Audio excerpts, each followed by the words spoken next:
We are back with another Osho book. This is actually the first book I read from Osho. This is When the Shoe Fits, and this book is tremendous. Honestly, it might be my favorite Osho book just because it touches on so many different subjects, but at the same time, it's structured in a way that is super interesting, and I literally couldn't put this book down. Like, there was a day when I was reading this book where I went to the gym and I literally sat in the car for 30 minutes because I just couldn't put the book down, and like I ended up just almost cutting my gym session short because I wanted to get back to reading. And it's so insightful, and the entire basis of the book is you want your life, you want the things you do to be an extension of yourself. Like, when the shoe fits, it doesn't feel like you're wearing shoes. It feels like it's still your foot. And that's how we have to start living our lives. But we live so much outside of ourselves. We choose to put ourselves in debt and go to college and get a career and sit in an office and do all of these things to please everyone else except for ourselves. And the real true happiness, the real joy in life really comes from living from our deepest desires, living from our deepest fulfillments. What is going to bring us the most happiness is, slaving away for 40 years, 50 years at a, high pressure job where you can't really see your family, where you have to commute, where you have to basically sacrifice today for the future. Is that going to bring you the most fulfillment? Or would you rather take a job that's less serious? Would you rather take a job that, you can live just about at your means, and you can have a family, you can have a great life, and you can have a great just journey around the earth? And it's really these fundamental questions that are brought up to you in this book, and I really think it's an important book to look at, especially if you're in the Western world, because the Western world is so focused on delaying gratification. We're going to be happy in 40 years. By the day we retire, that's the day we're free, and we're putting off our entire lives just for this little glimpse of happiness at the end. But by the time you get to the end, like, you don't know how to be happy because you haven't been happy your entire life. You've done things your entire life that don't bring you joy, that don't bring you fulfillment, that really just put you further and further into this game, further and further into this rat race. And it's frustrating that each day we make decisions that take us away from ourselves. Each day we make decisions that take us away from our biological just desires and our biological instincts. And like, there's so much to be said about simplicity. There's so much to be said about living your life in a way that you don't have the headaches of the modern day. You don't follow social media. You don't watch reality TV. You don't put up with this drama. You don't put up with this bullshit. And it's something I really want you to start embracing, because before I was introduced to Osho, before I started reading his works, before I started listening to his speeches, basically, my favorite quality in myself was my ambition. I was like, I'm going to be so successful.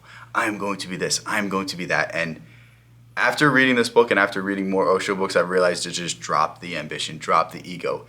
Ambition comes from your ego. Your ego comes from you resting on your laurels. You saying, I've done this, and this, so I'm entitled to this.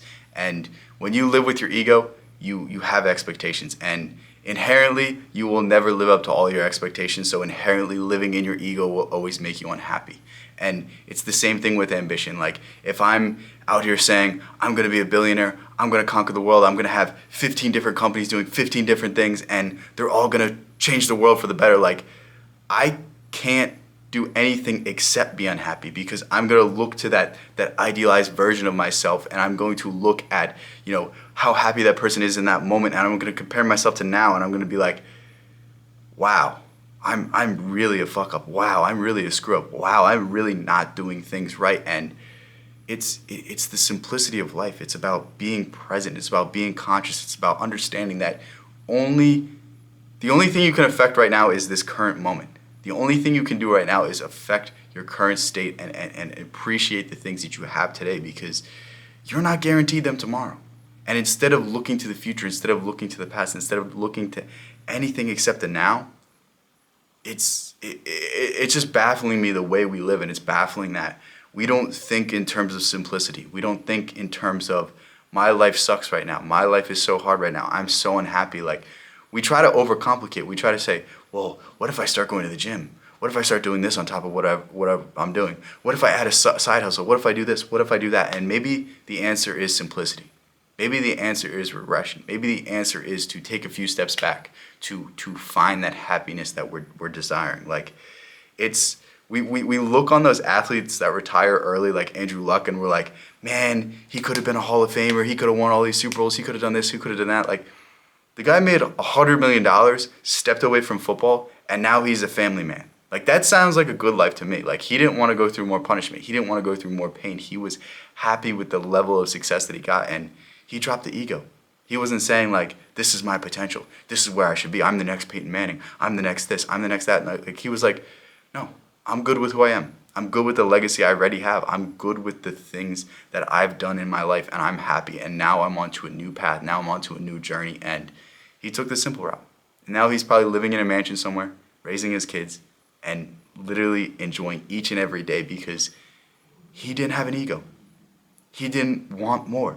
He didn't have ambition. And that's why I want you to read this book, because everything I just talked about is inside this book, and it's put way better than I could ever have, than I could ever imagine, and I could ever just try. Like, I seriously gave my best effort here, but this book is so much deeper than anything I could ever provide to you. So go ahead, pick it up. I'll leave a link in the description. Thank you so much for making this far, and I'll catch you in the next one, guys.